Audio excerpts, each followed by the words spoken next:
know, brother. Hey guys, welcome back to the Some Ordinary Podcast. I'm the only person here that matters, and then there's everybody else. Yo, starting off strong. Love that. This man's he's been high on Tate speech. We respect. I've been hanging out with fascists. What can I say? Yeah. What man, Just because I'm here, love really, bro? Come on. How's it going, Tom? We have our guest today, Turkey Tom, as you may know, who Hello. uploads a variety of content. His most recent video regarding the various scandals of Andrew Tate.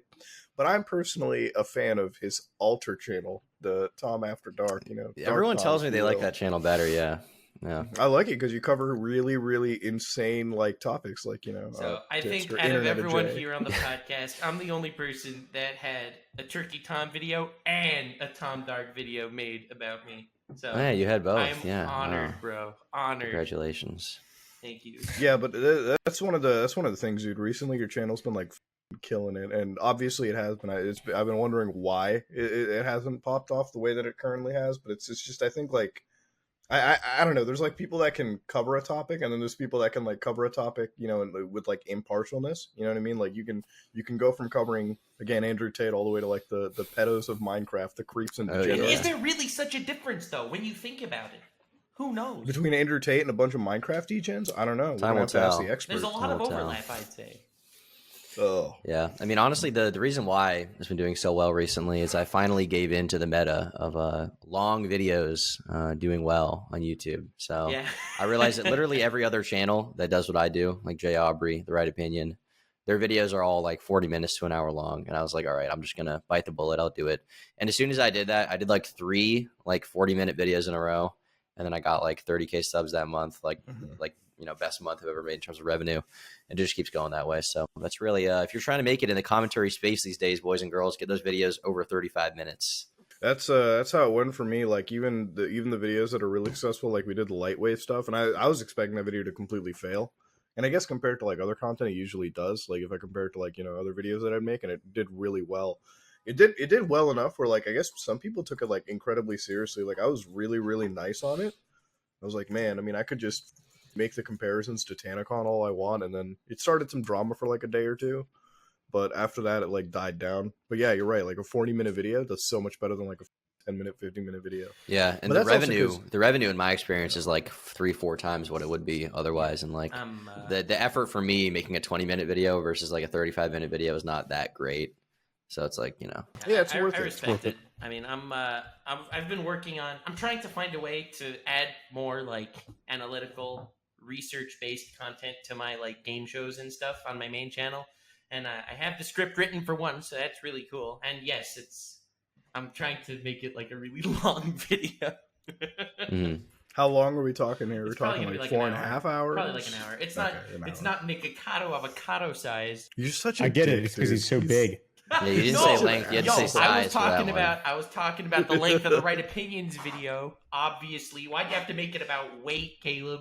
Well, I was watching some Nikocado recently because I just have to get that itch out of my system. Every month or two, I come back to him, and it's just dude, I don't understand the fun part about the mukbang. It's usually it's aren't you supposed to be eating different shit? Every time I go there, it's instant noodle mix, instant noodle, spicy noodle. Yeah, it's red or blue or some shit like that. And he'll eat green Takis, and it's just god damn, dude. It's just the thumbnail is revolting me away. I'm not gonna click on that, but I usually end up doing it because there's a whole lore to it. TikTok recipes, it's eating 4 million Takis that are also pink. Oh god, yeah. I still haven't got my pink sauce, by the way. Charlie got it. He did. So he ended up getting the pink sauce. Tom, did you hear about the pink sauce? The pink sauce? Yeah, you what didn't is hear about this? the pink sauce? No. Okay, so on TikTok that's a new there's age this currency, my friend. So on TikTok there's this chef known as Chef Pie, and so she made her own honey, she made her own pink sauce, her own little condiment, which I guess is ranch with pink food coloring or some shit. We went over it. She literally is making this in her house. She's using things that can go bad in heat, like milk and honey, and she's just shipping it off whenever she feels like in it's the mail. the most yeah, it's the smart. most yeah, and I don't know if well, actually, isn't she though? Because she hasn't been busted for it. I think it's gonna take one lawsuit before it happens. So one of the things that's there's there's another thing that's called cottage laws that are very boring, but like if you sell direct to consumer, there's no storefront, you're pretty much safe with liability with a lot of that kind of stuff. Like if you don't say specifically certain things, you should be fine. I'm not sure. She's in California, maybe. No, she's in Florida. Oh yeah, she definitely has cottage laws. I don't think she'll get sued then. They don't give a fuck in Florida. DeSantis. Yeah. DeSantis gives none. Yeah. No at all. He specifically passed bills allowing people to send. He was like, you need to be able to send your pink sauce over TikTok. Yeah, exactly. That was first before immigration. Yeah. When he was running. He's like, listen, before we go any further with our state, we need to send all the bounties of Florida, like pink sauce and sex offenders, over to the other states. Yeah, you guys seen? There's been a lot of talk about weight on Twitter recently. Muda, I think you saw it maybe a little bit. I did, in fact, see this one degenerate fascist Twitter account. Yeah, this known as Zaptai on Twitter. Yeah, that guy. Very, very racist guy. I hear. Yeah, a douche. Yeah, go ahead with all the DMs you've been receiving. But I'm sure it's been a wild adventure for you on the internet. Well, thankfully, no DMs because my DMs are closed. No one can message me unless I message them. But lots of tweets. For those watching who may not know what's going on, I tweeted this picture of Ethan Klein, and he's sort of reclining in his chair like this. And you can see he's rather girthy. He's got some gut to him. He's got some weight to him. He's gained some weight. He's what the boys call thick. He is thick. He's certainly thicker than he's been in the past. And so I tweeted out this picture, no caption, no context, just to see, what would happen. And obviously, I can't play dumb. That's the beauty. Yeah, well, that's the beauty of it, because I did that intentionally because I was like, how are people going to take away from this? But obviously, I know he looks overweight in the picture, or whatever.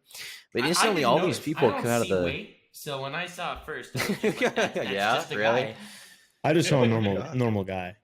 That's what I saw.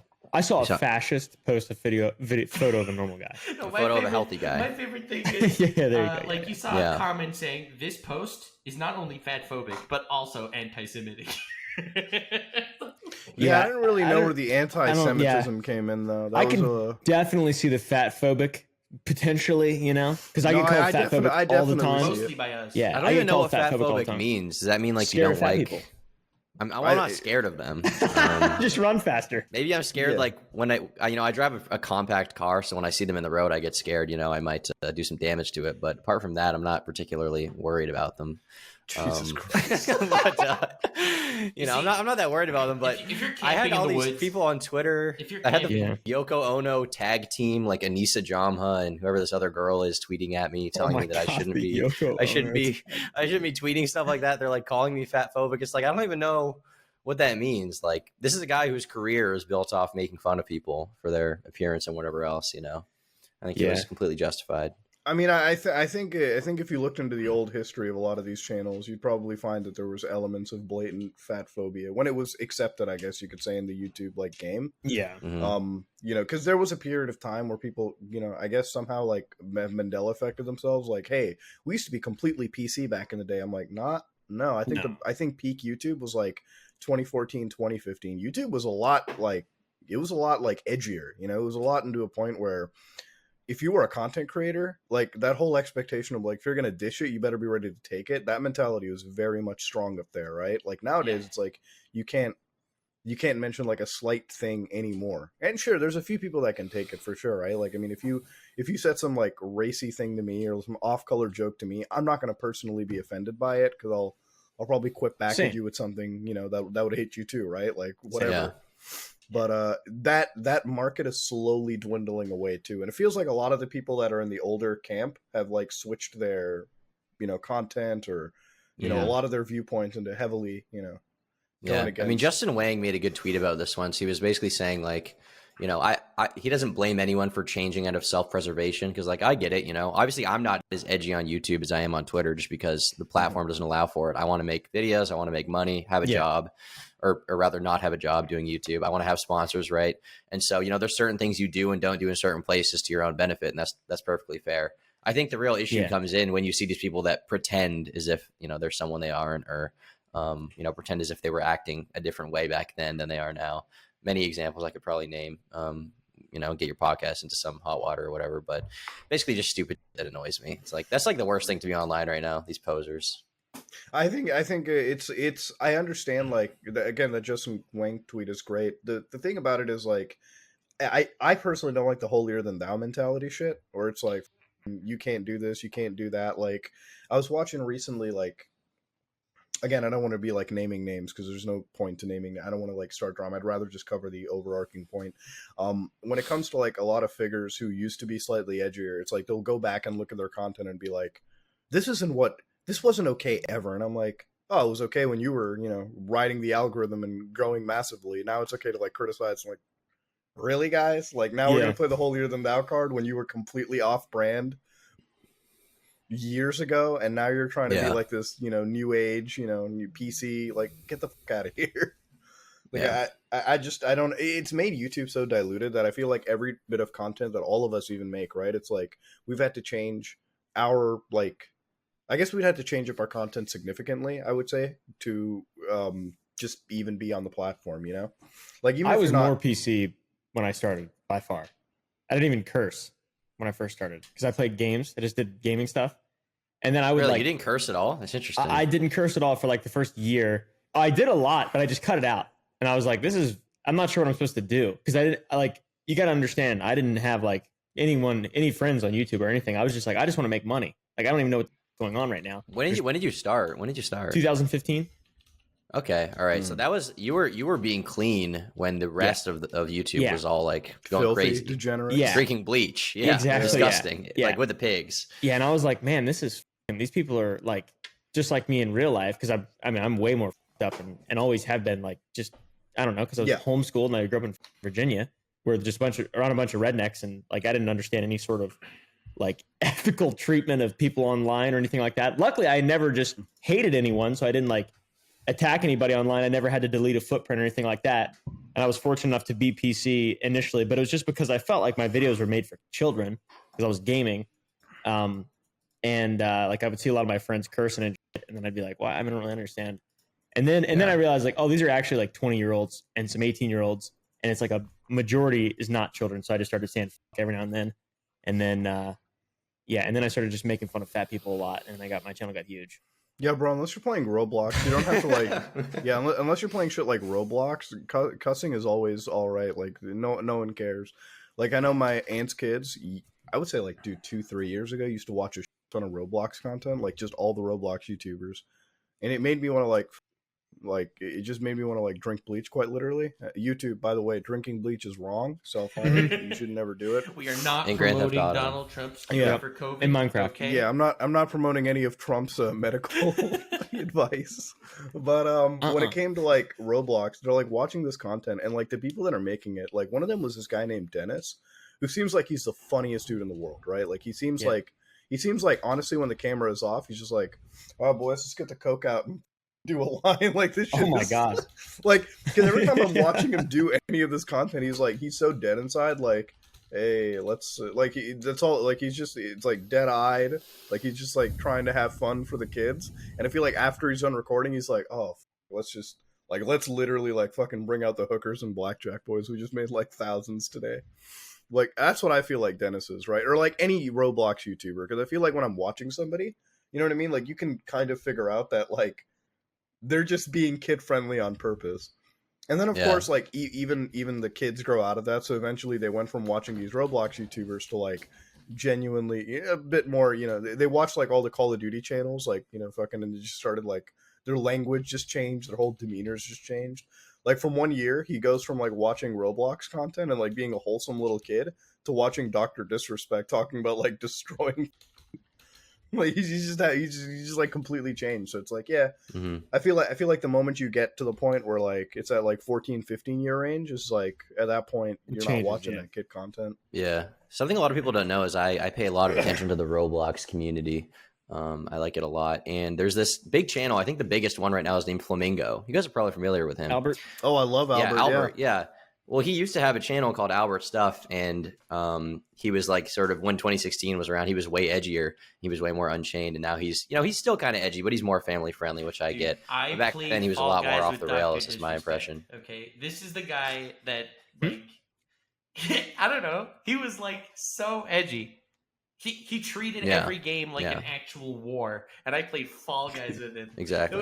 It was so sad.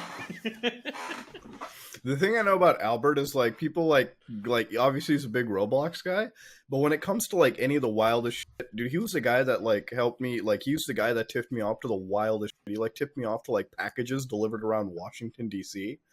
Like we thought they were like bomb packages at the time. Really? Yeah, so he's the guy that like messed me. Like I know this is more like in your camp of content, but did you hear about these? So he's paying attention to all that stuff. Oh, he pays does. attention. He does. I think it's just like he probably obviously can't post it for his like audience because that's not even his audience demographic. But it's he's like I know that he loves talking about that kind of shit. We should get him on the reminds me podcast. of We should. Good idea. We should have Go him ahead, with sorry. Ruben Sim as well. I was gonna say that reminds me of Wavy Webster with the commentary content. You know, he makes his videos that are pretty tame, but behind the scenes, he's like, "Oh, the ball's in Keemstar's court. This just happened, and this just happened." And it's like, "Oh, you're paying attention to all of it, buddy." Yeah. It's really Yeah, funny. you kind of have to. I pay attention to all of it. I'm not related. I guess I'm sort of commentary adjacent. I'm really not in the commentary community all that much. The closest I am to the commentary community is this podcast. You know? I think what you'll find is that people who label themselves as a commentary channel often they have a hard time growing or breaking outside the label.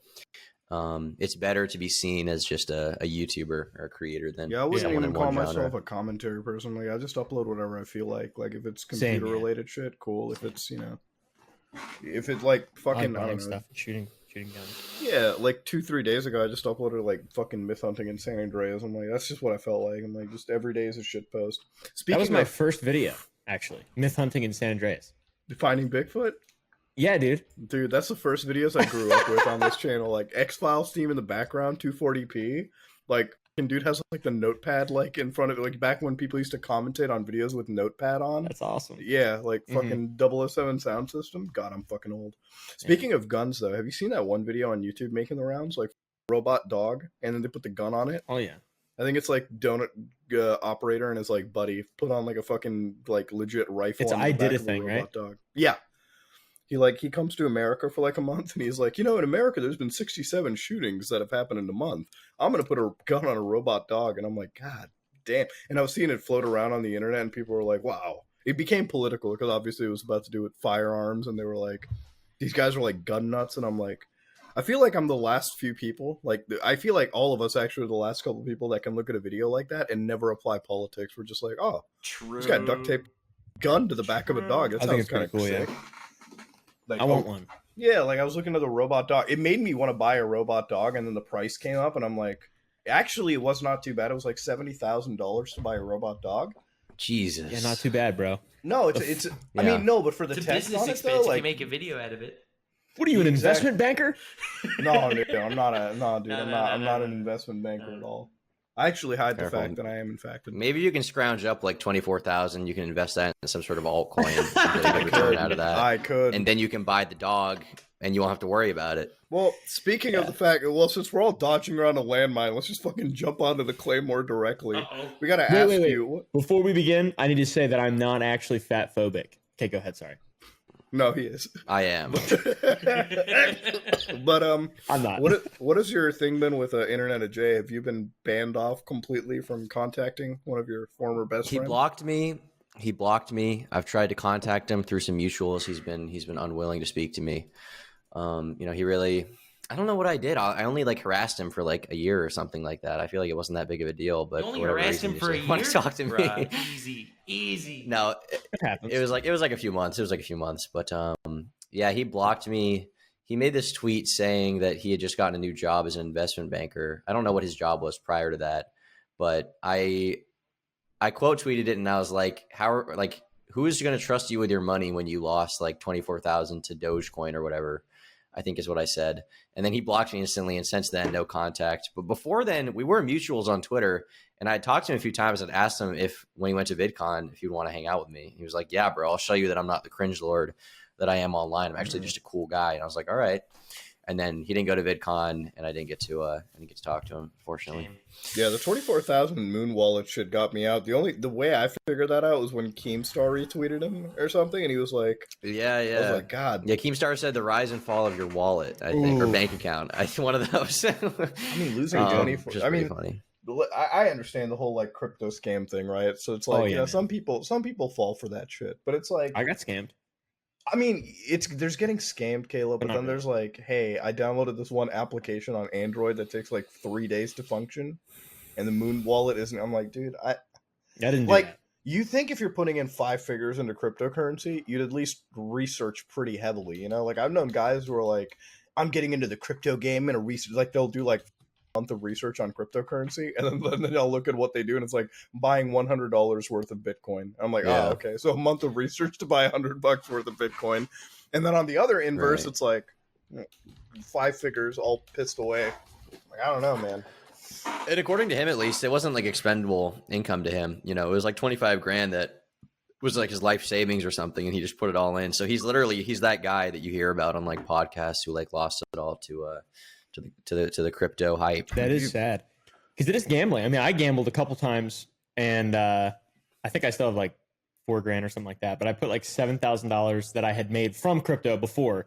I think my original investment was $2,000, and I bought Ass Coin or whatever, and it went up to $250,000, and I didn't sell it, and then it just like it like 20x or whatever, and I just never sold it, and then it just became there was no liquidity to pull out, so it was a total scam. Obviously, I could have sold it at the tippity top when it was still rising, obviously, but I didn't because I was seeing it and I was like, this is literally like doing drugs, and then I just closed my laptop and went to sleep. Yeah, I mean, unless it's from my understanding, Bitcoin or Ethereum, it's pretty much just like gambling. It is. Just on these shit coins. Absolutely, It's really not worth it. So maybe if you have some extra money, you want to maybe not beat inflation, but get closer to beating it than you would be in a savings account. Maybe put it into Bitcoin. That may be your best bet, boys and girls. My thing with it is like, you know, not speaking as an expert investment banker or anything. I'm just saying, like, if you're gonna put money into like, you know, crypto or anything, it's like you might as well just like throw it into like a blue chip stock or something if you want to fight off inflation, you know? Because at that point, it's like buying property without the whole hassle of like going to a fucking broker and shit. The whole other thing is like when you're putting your money into like cryptocurrency or anything or any of that asset, you have to understand like your volatility is insane at that point, right? Like it's not a safe hedge or anything because it's like, yeah, Bitcoin can 100x itself, but it can also floor it to the ground. And we've seen it with like just the last month where like $2 trillion were lost, and Twitter was hilarious that day because it's like all the crypto guys who used to be flexing their Lamborghinis were like showing their fucking McDonald's job applications, and we were just like, where are my apes? Yeah. I have no more apes. what do you think about the whole Where are my NFT apes at? stuff? What do you think about buying the whole like ape shit? Do you feel like that's a smart investment? Yeah. Me?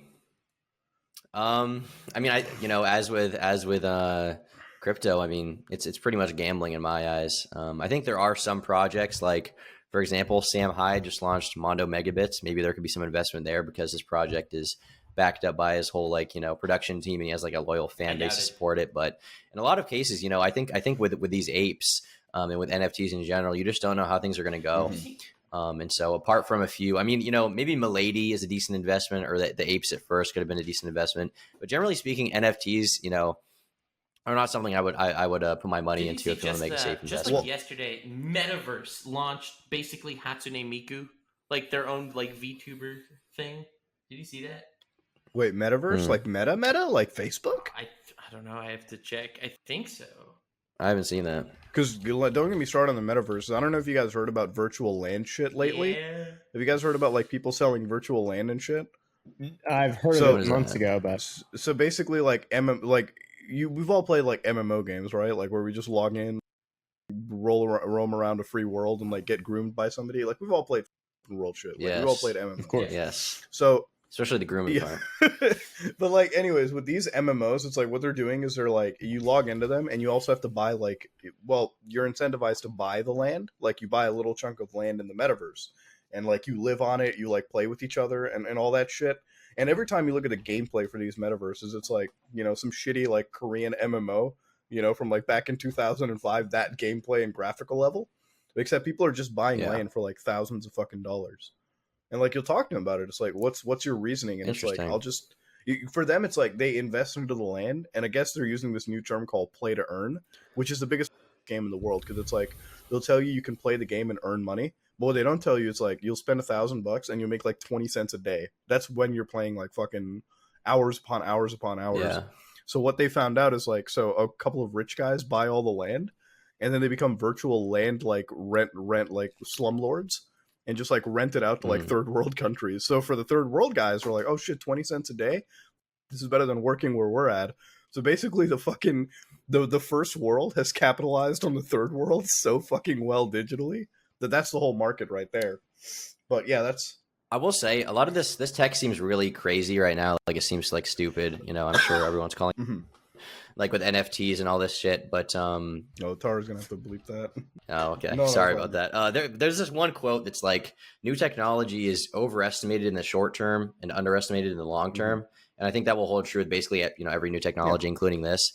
I think, you know, short-term NFTs, there's going to be a huge bubble. There's going to be sort of a proving ground period for the technology where it's going to be shit on a lot. There's going to be a lot of media scrutiny. There's going to be YouTube videos pointing out how the Bored Apes are run by, you know, I don't know, unscrupulous figures or whatever. But I think long-term, this technology is going to become so pervasive that it's going to be a part of everything we do. I mean, it already makes sense, right? Online purchasing is so common. Everyone already buys stuff on Amazon. You already have stuff like, you know, microtransactions in games. Fortnite's entire business model, it's a free-to-play game, but it's based off of skins. Those are all NFTs right there. Yeah, same with CSGO when that was like 5-6 years ago, right, with knives. Video, Rare Items, where he was talking about how NFTs always existed with different names. It's like whether you're betting over a CSGO skin or you're arguing about like little virtual things, virtual aesthetics, it's all the same concept at the end of the day. Yeah, I mean, buying like you know, you back in the day you could buy a digital ringtone. That's the same exact thing for like, you know, this was like 20 years ago people were doing that. Bird like, is the word. Yes, bird is the word. Mean, good there's point. a whole thing like YouTubers sell like voice notes, right? Like they sell voice notes to fans. Like that's a thing that people do. Yeah. I know. Even what Cameo? That's a big thing right now, right? Yeah. That's the same thing as an NFT. It's just it's a digital product. The thing with the NFT stuff, and this is what I've always maintained, I'm like, the technology could be really awesome for people who are like who want to own their digital shit. Like, you know, I can imagine one day down the road, like if I'm buying like a piece of software instead of a license key, like I have it linked to a blockchain that I own, and they'll never hassle me for that. Then I think that's kind of cool, right? Like I think that has like a purpose to it. It's just got to be more viable, and like, you know, it's just got to be something that's like not a massive computational hit, you know, entirely as it currently is to an extent. As long as you can have like as long as you can have the technology be functional and you know optimized, I think it can be great. When it, like right now, obviously the people taking advantage of it are like the scammers, but once the regulations kick in and everything, I think the technology can be like a little cleaned up and used better. And I was just looking at this thing you posted, Max, by the way. Meet Polar, a metaverse board singer, dancer, and influencer. She's got 1.6 million followers on TikTok and 500,000 on her YouTube channel. That's fucking insane. She has ambitions to perform in the real world. And then look at the top reply, picture of like Hatsune Miku. You know, like the Vocaloid, the first like 46,000 likes, like ratioing it to oblivion. Well, it's interesting when I look at this kind of stuff because it's like, what's going to happen to us at some point, right? Like, when do you think we're going to have like somebody in our side of the community be completely digital AI, like one, you know, like one to one? I don't think this is a completely digital AI either. I think it's just a VTuber, right? Like I've been fucking around with that. I've been fucking around with something lately. I've been like, I want to see like how lazy can a creator get. Like I was just wondering how much of my videos can I record, edit, produce an entire video just in AI? Dude, like talk to Kwebbelkop. He's been figuring out how to make the laziest content for the longest time, and he's proud of it. Like if he can make a 9-minute video. Didn't he say that he had an AI already? He says he has an AI called Blue that runs its own channel. It doesn't. Yeah. There's no way. But like he's got some NASA grade level artificial intelligence cluster that's just literally there to make YouTube videos. And it's not racist and anti-Semitic like all the other AIs that they release on the internet. God damn it. I love those. I love the 4chan AI and shit. Whenever they release that, like nothing. Commentary YouTubers are just AI. Well, nothing gets me like wilder than when I see like these AI stories, like the Google one where they thought it went sentient, but it was just really good at like linguistic processing. But then I remember when they had like the Microsoft Tay AI, and Microsoft was like, let's just release this AI to Twitter, and the 4chan people came in it within like 24 hours, turned it into a Nazi. And what do these people expect? Seriously, what do they expect to happen? It's like they publish shit to the internet. They got to understand that most people are not going to sit there like tweeting back at the AI, and it's like trying to like, you know, teach it. Like, you know, it's just going to get hijacked by a like actual like Like it's gonna get hijacked by 4chan, and they're just gonna like make it. It's into gonna a get meme. hijacked by a single Yeah. streamer. A single streamer with like 1,000 viewers. He's gonna tell all of his viewers to go bother the AI, and it's gonna mold into something, and that'll be it. We are going to get to that point, though, with what you're talking about, Muda, where there's going to be like AI generated YouTubers. I can already see it happening a little bit. There's this true crime channel that I watch now and then. It's not JCS, so don't get any ideas, but they're similar to JCS. And I'm like 99% sure that it's narrated at least by a very close to real like text to speech bot. And I think. Yeah, You think I you know know what it? you're talking about. Yeah. I think the way they did it is because some of their earlier videos, it sounds like they're talking. Mhm. I think they purchased some technology and like trained the bot to talk like them and like gave it enough input that it gets close. There are still little moments where the voice will clip and it will sound weird. And it's not an audio edit thing. It's like in the pronunciation of words. And you can tell it doesn't have quite enough data to be 100%, but it almost passes the Turing test. And in that way, it's like very interesting. Well, that's one of the things that I'm working on at home in the cluster downstairs. I'm trying to make like a bot that can like actually synthesize speech with the inflections. And Yeah. I'm only doing it again. The only reason I'm doing it sounds really stupid. So you know how Christine Chandler has all her letters from prison? Well, Yes. I want to make a video where I want to like cover the prison letters, but I want to make her narrate it all. So that's why I'm literally getting the Oh. bot to synthesize the speech and just have it narrate for me. Huge. But it's something that's cool. like become a reality. Like there's plenty of projects on the internet. There's plenty of projects. I know one Art was talking to me about, and it was like, I think it's like you pay them $1,000 a year or something, like $1,800, and they'll like synthesize your speech with the inflections and everything. Mhm. And it's Mhm. great for people who just want like a ADR, like just voiceover for something. I wish there were AIs bots controlling Twitter because I don't think they would have come up with hashtag Vorday, which is trending right now. And it's all What's about trending? lots of pregnant dragons. Yes, true story. I think we have different Twitters. It's trending right No, now. I'm seeing it too. Holy. Yeah. What? Are you logged into Pyrocynical's Twitter again? Bro, what can I say? I like No, one I of his see it, tweets and then Vorday. Vorday just shows up. Yeah, no, I see it. Hashtag Happy Vor Day. Yeah, we got a thing going on. We got to get to the bottom of this. Yeah, we have to absolutely get to the bottom. I'm gonna of pull my this shit. out. Do it, bro. I don't see Please. before day. For science. Pregnant ass Oh dragon. yeah, I said I would. Yo. Well, I Did just he- saw somebody else getting hit with copyright strikes. Jesus Christ. I don't know how, like, this is the one thing that always sucks about it, too. It's like, I don't even know how to help out somebody with, like, copyright strike issues, because it happens, like, every other day. Like, this one chick named Lady Decade used, like, 4 seconds of somebody's video, and she got hit with DMCA stuff. Dude, it's Girl, so bad. Fight it back.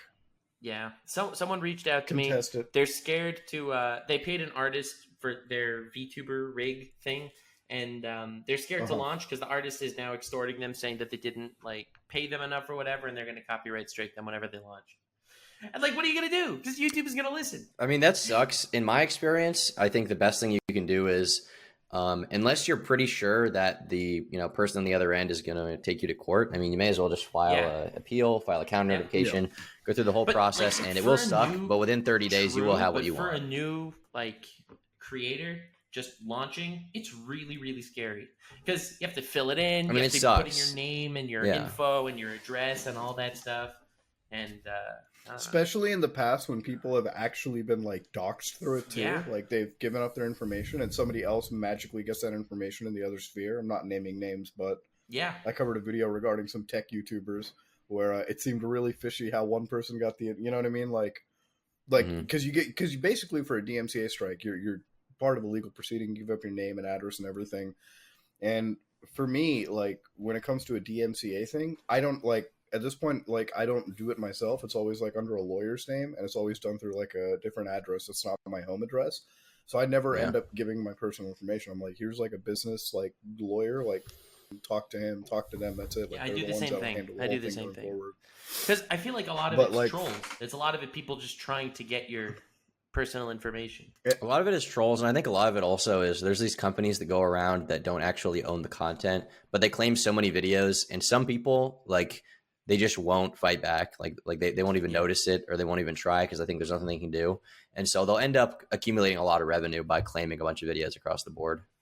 It used to be way worse when I started out back in 2012. Like I remember just like any gaming video that I have, like MTV Lebanon was jumping in down my throat, and I was like, wait a Jesus. minute, so you guys own like this random creepypasta fucking video games? I'm like, hold on a minute, wait, I need to know this. I like at that point I was like, Nux is right. Like when you're a new guy starting out, shit's scary as hell because you're like, maybe they could own this footage. Maybe it is something that belongs. Maybe to them. they'll Do I take me really to want to court. get into Like, a war? the Yeah. fear is there, Yeah. and also it says like, you know, disputing a copyright claim wrongly could cause the termination of your channel. Like, you know, YouTube says that also. Yeah. So and Oh, dude, the wording is no so. one's a heavy. professional when it comes to fair use. No one knows exactly what's going on. Like everyone's terrified. Yeah. And it's I mean, it's a scary honestly situation to be YouTube's letting fault, yourself because into. YouTube is really, really hands off. Like they'll say, "Listen, Mhm. you want to fight with them? That's totally fine. You can fight with them in court. We want nothing to do with it." And it's really scary. Did you guys see recently this Mama Max versus the commentary community type shit? I don't know. I saw his. Yeah. It's like all my friends that are fighting him right now. All my buddies. I am so obviously being biased here. Max is a very close friend of mine. It was completely unexpected to see him. So something that I really don't like about current day like internet commentary shit in general, or like anybody on the internet, is like I feel like everyone takes a big side. Like there's like some clicky bullshit now where like you have to be part of a community, you have to be part of a certain side, and also it's kind of just like. I feel like a lot of takes nowadays are done to be a contrarian, you know? Like everyone just has to like be against somebody. Like, you know what I mean? It's like just a weird scenario where like you have to be against somebody or you're like you're taking a side or whatever. And it's just like, so for me on the internet, like I have one simple rule. I'm like, I think all people that are like child, offenders, probably should be locked up, sent to jail, all that shit. You know what I mean? Throw away the key. I don't think that that's a bad take to have. But nowadays, you come across a few people that are like, well, maybe you're being a little pedophobic, Buddha. And I'm like, hold on a second. You can't That's use a that word? whole fucking phrase around me. Yeah. Yeah, no. I'm like, like, so I am pedophobic. yeah, like I'm on the internet and like, okay, so there's like this debate about like, okay, here's my biggest red flag. Like when I'm talking to somebody and I ask you, what's the age of consent? What do you think about the age of consent? Their answer, in my opinion, should be like, 15, that's it, or 17, or whatever the legal age is. But when you're going like 17, but let's talk about the history of age of consent around the entire world. I'm like, all right, when at you this say, point, listen, before answering, you do realize that age of consent is a social construct. And it's like, well, Under communism, we don't need age of consent, okay? There's no exploitation under communism. No, that's what we really need to think it's about. so wild when you talk to these people. It's like I feel like we went so bad like regressively. Because we're at a point where, like, I would say 4 years ago, we were like, yeah, fuck all pedophiles, right? Like, yeah, we reached a consensus. Like, we reached like a point where everyone was in agreement. Yeah. Yeah, we were all agreeing that this was wrong. And nowadays, it's like, don't be, it's As soon as maps and stuff like that and like the pedo thing becomes like normal and really widely defended, and you can't just say pedophiles suck, like, and are bad all the time, no matter what. Like, if you're attracted to people who are under the age of 18 and you're not like, it's not messed up. and you're not like doing something about it and trying to rewire your brain in some way, and you're not accepting that is a terrible, horrible thing, like regardless of what you believe, then I will definitely leave the internet at that point. I believe if the ivory tower is that just closed off from reality, I will no longer be on the internet. I'm done out of the internet at that point. Like if we get to a point exactly where it's like, guys, we should be more accepting. I'm like, nah, not on my watch. No, I understand being blackpilled about that kind of thing though, but I don't think we'll get to that point. Thankfully, I think we'll. I hope not. We'll stray away. Yeah. There's enough like normal, like sane people that there would be a lot of pushback to that kind of thing. Yeah. That being said, once in a while you do see that kind of stuff. I make a lot of videos about those kinds of people. One of them I remember was Amos Yee, who you guys may remember him a few years ago on YouTube. So I made a video about him, and for the audience, basically he was a dude who was arguing against the age of consent a lot, and surprise, he ended being up a pedophile, being caught grooming, being a pedophile, exactly, grooming like a 14-year-old girl. A lot of people and he's in jail. With like, this is just like, I'm playing devil's advocate here, okay? Devil's advocate, age of consent, and it gets really scary. Yeah. Well, they test the waters. It's like, to give a more normal example of how someone would do that, it's like in a social situation. Let's say you're a fan of edgy humor, right? Let's say you like making jokes, but you don't know if everyone around you will appreciate that. You don't want to upset anyone. So with each group of people you meet, with each person you meet, you test the waters a little bit to see how they react to it, right? These people use the same logic, but they use it for, kids. So they try to test the waters to see how the people around them will feel about subjects like that. And that's what he did a lot. Now he's locked up, but I remember when I made that video, I had a bunch of people talking about it. They were like, I think what he did was bad, but now that I see his whole life story, I think maybe he shouldn't be locked up. Maybe he doesn't deserve to go to jail for trying to 14-year-old girl at like 23 years of age, and I was like, all right, I don't really know what to say. Yeah, about exactly. that. I don't know how to That's insane. debate you on that. We'll have to. Really I don't even agree know to how I can disagree. like address that. Yeah, is there anything I can say to this person that's going to Is there convince like an them? immediate Yeah. submit this to the FBI like tip line? Like, is that button available? Because maybe we need to. That should be a right click on your browser. I, Right I click. feel like that would be a FBI. great plugin though. Like, there's some sussy ass shit that I see on Twitter all the time, and you know, to me, like one of the things it's like there was 2 years ago, I did make content around those people too. I made it around like social media trends. So like Twitter has this biggest problem ever, like people are sharing it under like hashtags. Like they're like, hey, here's hashtag like, you know, Mhm. whatever. So they can sort it and like Yeah, find it so easily. you click onto it and it's like, and it always leads to like Dropbox folders, Google Drive folders, where within like a minute you can find this content and get it. And for me, it Mhm. was like I covered it. I was like, this is like really disgusting. Twitter should look into it. And for a while, they kind of it was kind of like it was kind of hushed under the rug. I guess they shut down the trend, and then you know a year later it came back into it. But what was interesting about the comments to it is it's like 95% of them were like, yeah, this is disgusting. Actually, 99% of them were like, this is disgusting and gross. But you'd always find the Mhm. one person, and it's like, what if they're non-offending? And I'm like, what the do you mean by non-offending, bro? Like, what kind of weird ass? How would we even Yeah, know? right. Dude, Like how it just seems like to even want to begin to justify something like that, there's something wrong with you. Well, There's something wrong with you. I've been told that I sound like an Andrew Tate, like right wing nut job when I say it like this, because I always tell them, I'm like, listen, this is the reason why I don't really with porn or anything, right? And this is personal experience, right? I always find that when it comes to pornography or anything, the results, the searches that you make, get progressively more fucked up Yeah, over they time. do. Mm. That's what I felt like I was doing, right? Like it went from like That's my Yeah. theory as to why people develop these like really mhm. fetishes for whatever, Yeah. you know, because they like because getting off at that point for them isn't even just like the act of sex. It's like well, just the yeah, increasing look, like taboo. Yeah, and it's I like- think no stimulation. one starts off with like a BDSM fetish. No one starts there. Yeah. Okay? No. That's already once you've dipped your toe in the water. Yeah, like when you like okay, when your search results go from like the most normal thing to like water sports and like BDSM and shit like that, maybe you need to like reassess. Not what saying you're- that there's yeah. anything wrong with any of that, but let's be honest, it didn't start there. Like it progressed. to Yeah, that like point. for me, Yeah.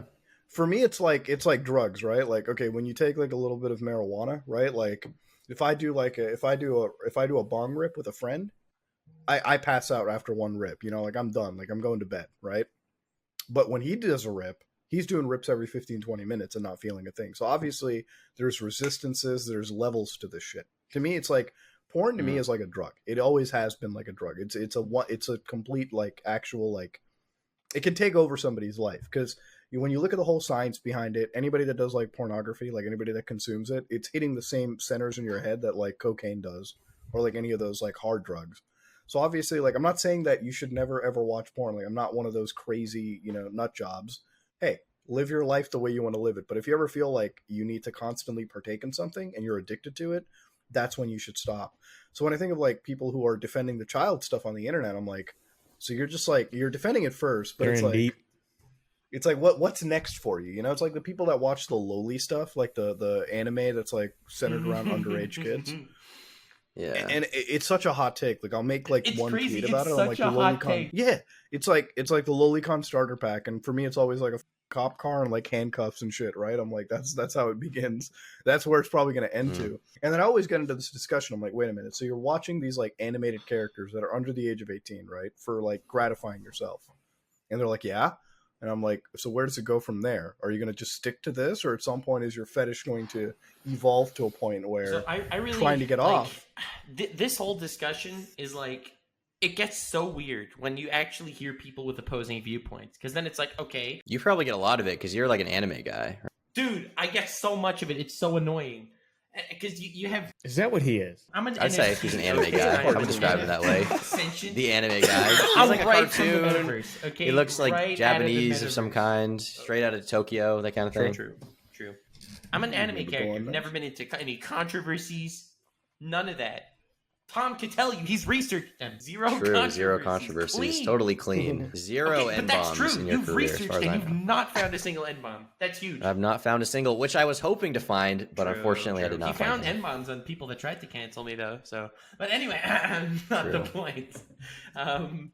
What was they saying? Oh yeah. Which is when I took their side because I saw You saw that they were bait. Well, you get a lot of shit Yo. about lowly stuff on the internet. Yeah, you lolies. Yeah, lolies. I've been canceled by lolies. Wait, what? SMA. No, but you get a lot of shit on them because you're an anime adjacent. You get it on all sides because then you'll have people saying, "Well, it's true, she looks like a lolly, but she's really 9,000 years old. That's not a problem at all." But on the flip side, there's this character that's in anime and she's 15 and she looks like she's 30, right? But she's 15. So who's the pedophile now? It's like you get into that discussion. Well, it's so weird. Like, so there's been like it's been a discussion in like the political sphere for a while, like on fringe politics. Like if you go to like the Destiny, like Vosh, and like the Hassan side of the internet, it's like it's come up. It's literally been like a discussion point between people, and I'm like, I just don't know how we can as a society like even entertain this discussion. It's like, yeah, where does it get? Like, what good does it do? Yeah, and even just me. I'm now a single man for the first time. Like I had a girlfriend for 10 years from the time I was 15 till now, 25 years old. God damn. 10 years. God damn. Never got married. And then just said, "You bitch." And then knocked her out of my house. It didn't punch her or anything, but I did physically remove her from my home. No, I didn't. That sounds really bad. That's trad as fuck. Andrew Tate dude. really has been influencing you. Literally right after you talked to him, too. That's when we broke up. Well, how It had nothing to do with that. No. How did that come But, up? Did you mention that to you? She'd be like, one day with Tate, and you're already kicking me out. No. I have been making that joke a lot, though. But you hit her up. You're like, "Babe, you got to get on webcam right now. You got to get on webcam. Give me 80%. I need you on chatter." 80% I have to say, out. the man is really entertaining. Exactly. Andrew Tate. He really is, yeah. But anyways, what I was going to say is like, even now, like I've talked to people who are like 20, right? 5 years younger than me. Okay. Still well above the age of 18. And I have this much in common with them. Nothing at all. I don't speak to them and even know what to say. I don't even know how to talk to people who are like younger than me really, because there's such like especially because I was homeschooled anyway. So I have like a very like old kind of like old man mindset anyways. Mm-hmm. And I just don't understand like a lot of the stuff people relate to. All of my cartoons that I watched were like in the 80s. So people talk about in the 2000s and 90s. And I'm like, I don't even know what the this stuff is. So yeah, there's this big trend of like YouTubers being, I'm sure outed for like borderline pedo stuff, like 2016, 2015. And it's like, okay, maybe they don't need to be locked up forever. But I do just like, I want to get inside their head and be like I'm 20 now, right? Or I'm not even 20. I'm about to be 20. I can't imagine trying to be friends with a 15-year-old. Like they just seem they're so stupid. Yeah, it's not the same. What are we going to talk about? Like like I have nothing in common with them. Things to an extent.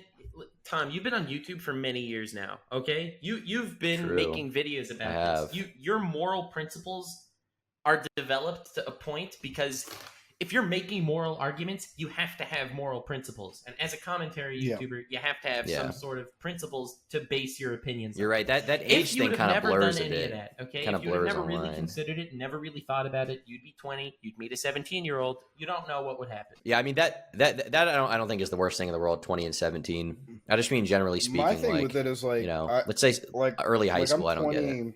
I'm 28 now. I could never see myself dating somebody below 25. 26. Yeah, that's because for me it's like I need somebody in my generational 22 or 23. But for me, but like the another thing is like that the whole like age difference too. I was 15, my girlfriend was 18 when we started dating, and like so when I was 17, she was almost 21, right? She was 3 years older than me. Mm-hmm. She was about to be Slayer 20. So, and I've brought that up to people, and they're like, "Huh?" But like I graduated high school when I was 15 years old. So I was already in college when she was in college.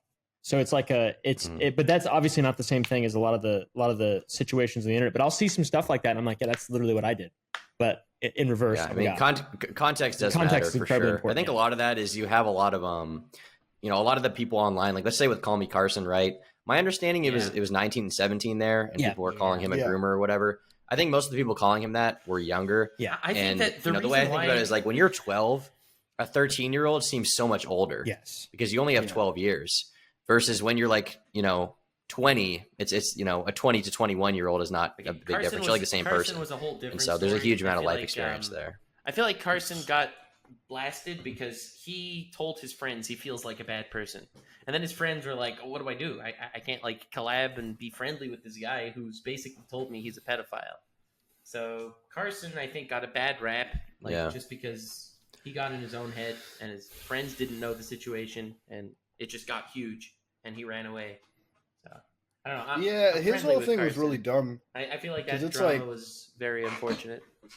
Yeah, for me, when I saw the whole CallMeCarson shit, I'm like, this is something that I would see in high school myself, like senior and like, sophomore, freshman type shit. So it's like, I don't understand. Like, I think the word groomer has kind of lost a bit of its It like has. efficacy on the internet because I definitely understand it, yeah, like where people are coming from, but at the same time, like old Tom said, there, context is very important. Danny's Yeah. situation. Every word has had that weird like stretching I don't effect know. on the Well, it's internet. like- I've been it doing seems, YouTube especially like for a buzzwords long like time. that. I have never ever talked to anything sexual with any fans at all. Like I have never wanted to. I've always stayed away from it. It was just never in my realm of possibility. Yeah. The thing is, I used to think that way. I used to think like, okay, that's super cringy. But Destiny, actually, who Buddha mentioned, made a decent argument for this on stream, and it made me think. So usually the way you would meet a partner or make a relationship would be like, let's say you're a normal person, you're not a YouTuber. You meet them through school or work, right? Which is where these people spend all their time, right? They meet them through school, work, in mutual class, you meet a girl, friends, start a like relationship. this. Yeah. Yeah, all of that stuff. If you spend all of your time on the internet, then it's not surprising to me that YouTubers would start dating their fans, honestly, because it's just it's where you spend literally all of your time. And then, obviously there's the argument of like the power dynamic thing, which I think is pretty stupid personally. Once you get to a certain point, it's like there's a power dynamic in every relationship, right? Like, for all of time, rich men or successful men have like dating women who maybe are not necessarily rich or not as necessarily as successful, and that's just a natural thing. I don't think that's necessarily a horrible imbalance in a relationship. Yeah. That being said, careful where you put your kiddos. You never know. You never know what's going to happen. Yeah. I definitely feel like the power dynamic thing too. Like it is possible for the male, if it is like a power issue, the guy or the person, we're speaking of like us, we're all men in this scenario. If the man has the potential to really make it a power dynamic issue, if so be it, if his ego is out of control, right? He's a fucking absolute insane person. But generally most people, especially in our circles, are seemingly intelligent enough to realize that they're just normal people who just are very fortunate and have great jobs. Right. So I feel like that's just like an ego problem at that point. I think you could have that. I mean, there's like abusers that aren't rich, and that's a power dynamic, right? Because there's like certain, I don't know to me, how to really explain it in words. I think the power dynamic issue comes from like the age, Yeah. or like the difference in life experience or whatever, not necessarily from just the fact that, one person has money, one person drives the Beamer, one person drives the Lexus, one person doesn't. It doesn't matter that much. One person drives the Stang GT, not looking at anyone in particular in the call, and the other person doesn't. One person, no, but okay, like the thing with the power dynamic shit, and I've talked about this with my girlfriend too. It's like in a relationship, you're always gonna have like a dominant partner on something, right? On some facet, right? Like it's gonna happen, and sometimes you can't really control that. Like when I look at the incel community, for instance, right? Like the people on the internet who are like, we should like a lot, like they bring out the Jordan Peterson shit nowadays, where it's like we should just like force monogamy, like keep people, like, you know what I mean, like insane talking points of that nature. Yeah. And they're always like, all girls want are like good looking guys and with a lot of money. I'm like, don't guys do that too though? Like when I go out into the market and I date somebody, I'm not dating somebody just, I'm dating somebody on a million principles, right? Obviously physical attractiveness, obviously like, are they mentally sane or not? Oh, do they have their shit together? Like that. I'm always looking at every factor there, right? So for me, it's like, when I look at those situations, I'm like, of course women are going to look at guys the same way too. What kind of girl is going to date a guy that hasn't got their shit together, right? What kind of guy is going to date a woman that doesn't have their shit together? I'm like, what you're describing here are people that have worked hard in their life that are able to decide who their mate's going to be, right? Like that's pretty much what it is. And I tell everyone this, I'm like, listen, not everyone in the world is entitled to or dick or anything of that nature, right? Like you're not just given it. Yeah, exactly. Nobody's entitled to it. That's Bruh. So I'm like, listen, if you're based, based. Like my thing is, I'm like, if you die alone and a virgin, well, that's on you. Okay, that's not on the rest of the world. That's you. Okay, like you fucking caused it to yourself. Like I'm sorry to say, like I'm not in this. camp where I think every man should be like given a girlfriend waifu, at the age of 18. Dog, you got to put in the work for it. Simple as that. And No government issue exactly. GF. Like you get a bunch of these guys who are like, no girl wants to date me. I'm like, okay, first off, how old are you? And then they'll tell you they're like 19. I'm like, okay, so you're 19 years of age and you're already calling it quits. I'm like, slap yourself in the face, get your shit together, and go out and date somebody when you're like, when you're a little bit more adjusted. Think you're the first 19-year-old that hasn't gotten pussy? You're the first Exactly. one. It's like you're like, dude, at your age, I was working my ass off. I wasn't out there, slaying pussy every day. That wasn't my thing. Like I was out there trying to get my shit together. Like it is what it is. But you find all these guys, and it's this new culture that. And again, we mentioned Andrew Tate, but it's like we laugh at Andrew Tate. They're the prey. They're the prey. That's who the prey for Andrew Tate is. Those guys, right? Like. I'd say everyone in this call here has had a significant life experience. Like we all understand how this shit works. We all understand like, hey, we got to get our shit together. Like life is more deeper than these like, arbitrary nonsenses. But when I look at Andrew Tate, it's like, you're right. Like, no, so that's the prey. Like that's the side. Like that's the art. Those are the people that he tries to put into the, I guess, so to speak, pipeline, if you will. And I hate using that word. But that's where the prey is. So, like we all laugh at Andrew Tate, but we also got to remember like there's, for every one of us that for every one of us that laughs, I think he's the most 10 guys that person are like in the world. By the way, right now, like that. I mean, he's pretty famous. Crazy. He came like, out of nowhere. You look him up on Google Trends. He's like more than Mr. Beast, more than like Biden, more than Kim Kardashian. Like I think he's the most Googled person right now. Jesus, dude, he's the most it's like literally if you gave 4chan like a human body. And you just let them go on the internet and be who they are. And it's like, to an extent, like, well, the thing that gets me is like, we live in such a world now where, like I said earlier, everyone has to take a side, right? Like, for me, I look at Andrew Tate and I may not agree with like 90% of his takes, but when Andrew Tate tells you to get your shit together, eat right, live your, like, is that really bad advice, even if it's coming from Andrew Tate? Like, if Andrew Tate told me tomorrow, it's like, hey, here's how you get in shape. Have you seen Andrew Tate? Yeah, I take advice from him. He looks like he knows a few things about that. Like I think he knows. When he talks about things, and I've always said this to guys, I'm like, he'll have like a cogent argument, and then he just red lines into misogyny. So if you can take his point before the misogyny, you could probably learn something from it. But as soon as he red lines it into like, yeah, women are property, all that shit. It's so funny. Like I feel like the skeleton of his argument is good, but then like he just goes to extremes. Yeah, the like, packaging is very better at some things, and women are better at other things. Like for example, women can't catch a ball. What? It's like, just I saw this one clip of like him.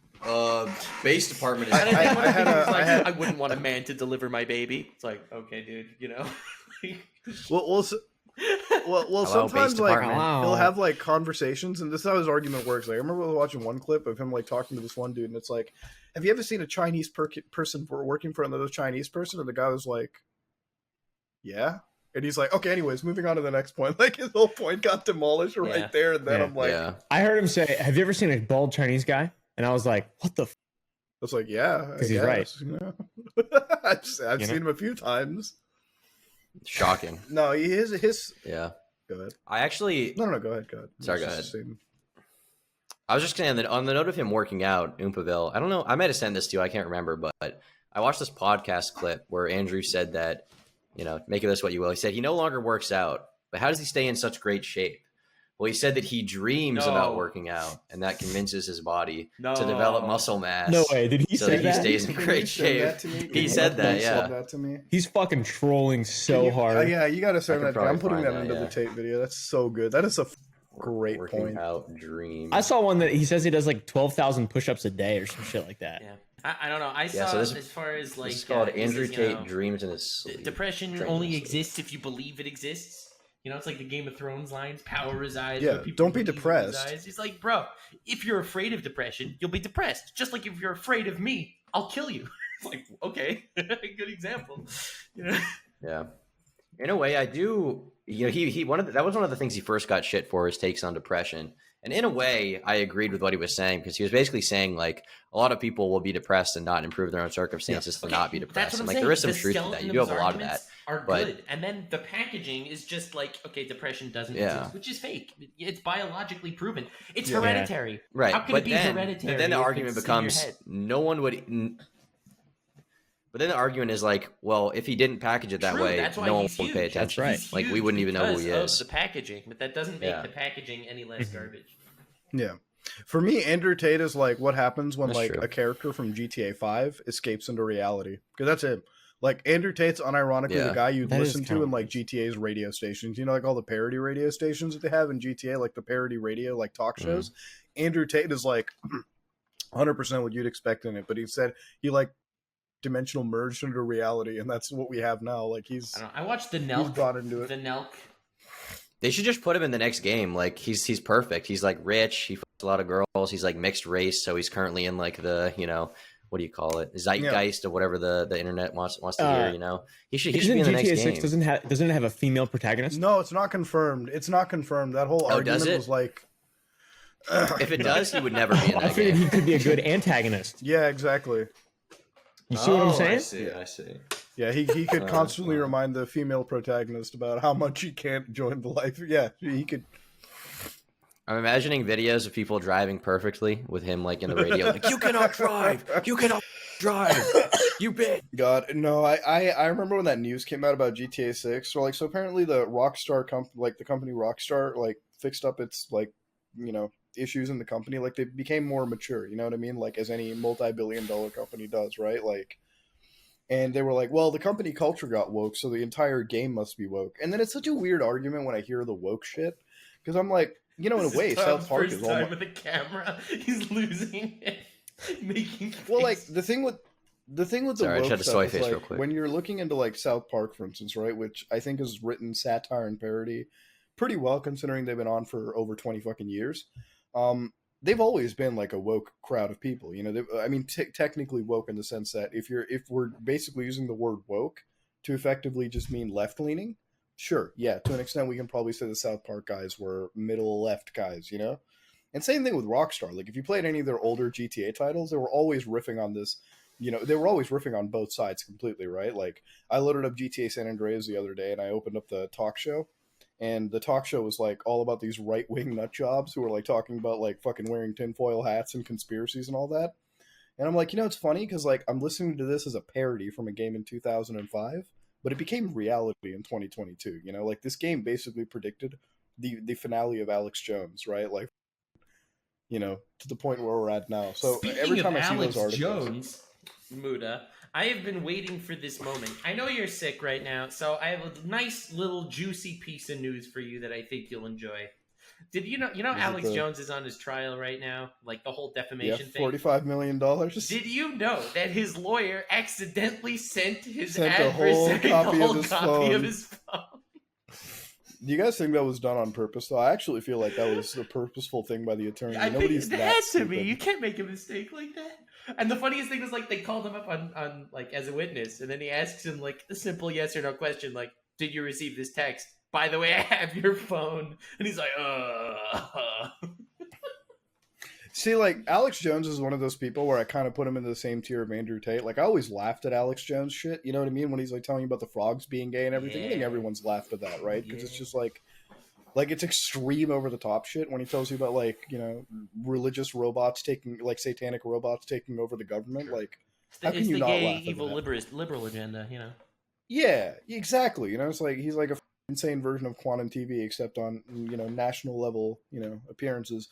But I look at that and I'm like, I laugh at it, but then I remember there's like 10 people who are like, yeah, shit, this Alex guy, he's on to something. Dude, that's He's why the right Nelk about those podcast is so satanic good, by the way. robots. Slight tangent. That's why the Nelk podcast is great. Because, like, I don't know. The average IQ in that room is definitely in double digits. Like, without a doubt, okay?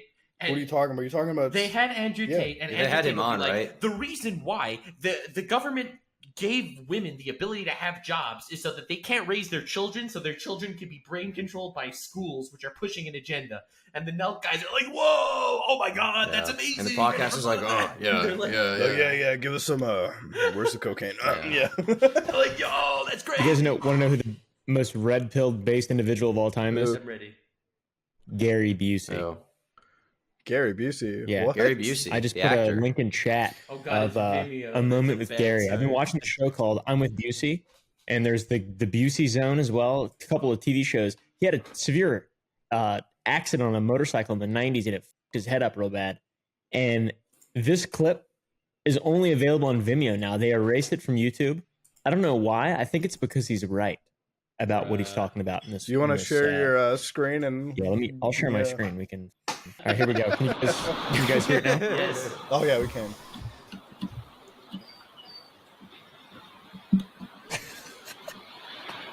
Middle Earth, land of Framed very well, the shot. a land that's great to visit, but you have to know how to get out. They can see and hear things we can't hear, because Middle Earth has a different kind of electronic, What spiritual, the and fuck? physical, and mental. And they travel in packs of 4, because you never know what happens. Do it all the time. What is he talking about? I'm What getting is some like this? That's why they transgender know vibes, things some that Hobbit. efficiently and quickly I like it. to the T. They make a point without making it, because that's what a Hobbit does. You might have been a Hobbit in past life.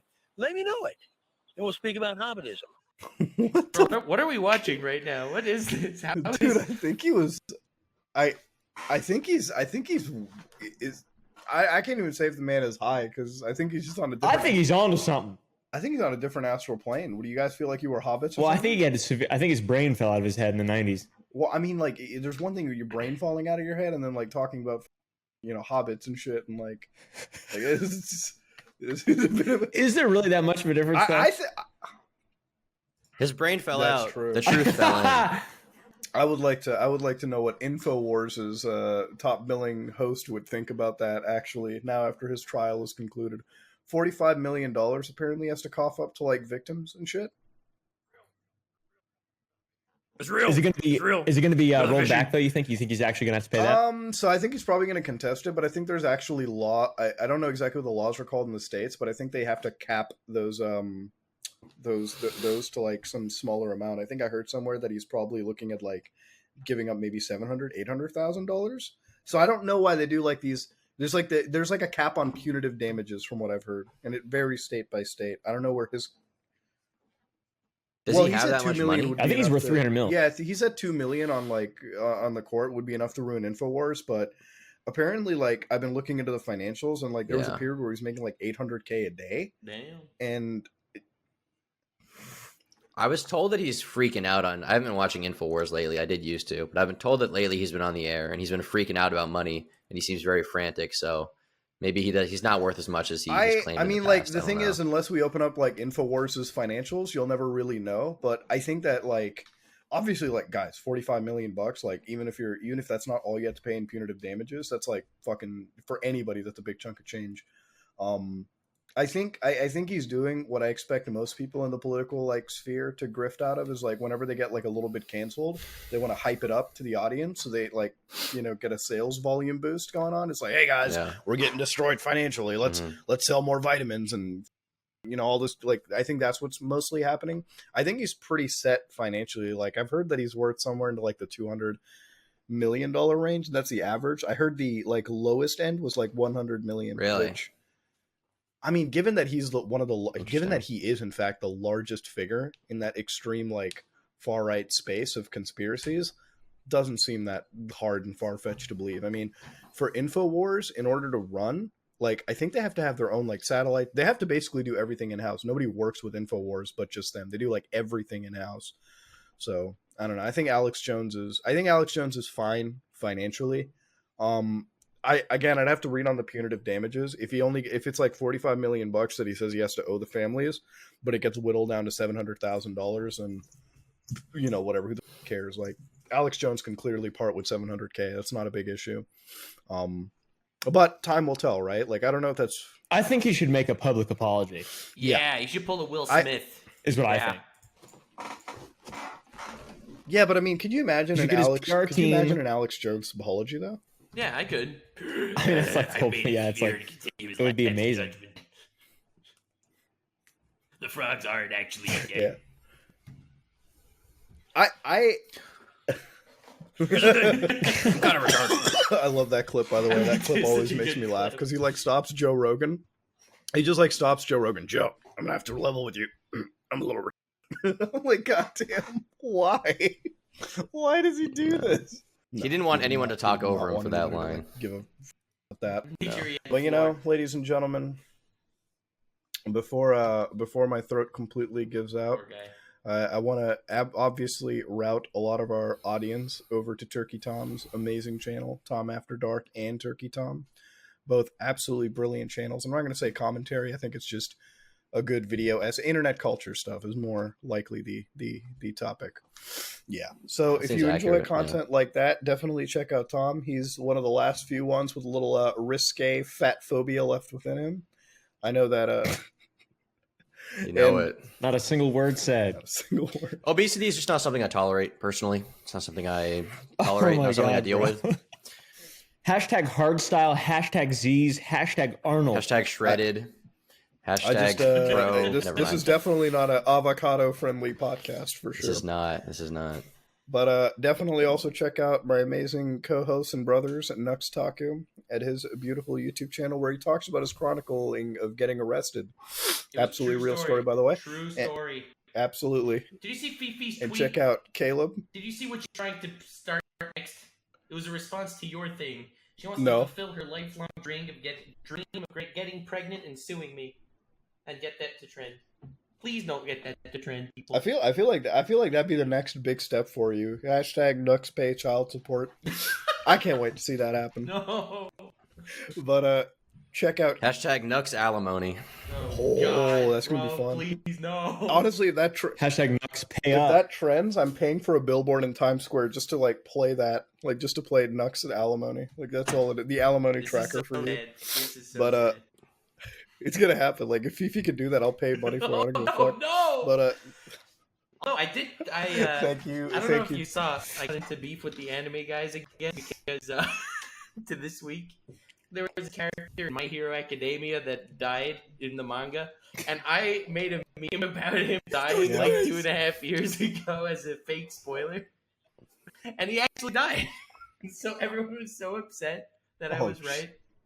Jesus. It's like Like the Pusher must have. It's a dimensional Going to merge. report your dude. death, It's a huh? dimensional merge, bro. it's hitting harder So than you sad. think. I Check cried out so hard. Caleb if you enjoy amazing fatphobic content from one of our favorite fatphobic creators, Caleb, at Off-Brand Media. He's Hey, not listen. fat Off-brand phobic, media. he's just a fascist. Please. I'm just a Yeah, fascist, and if you like fascist content, low key. check out my channel, Some Ordinary Gamers, where absolutely the worst right-wing takes are made on a daily God. basis. Oh, God. Well, you can't get Right-wing canceled takes. if you already align, right? Like, come on now. But thank you for all for showing up. If you like what you saw, please like, comment, and subscribe. Just like if you dislike it, we are out.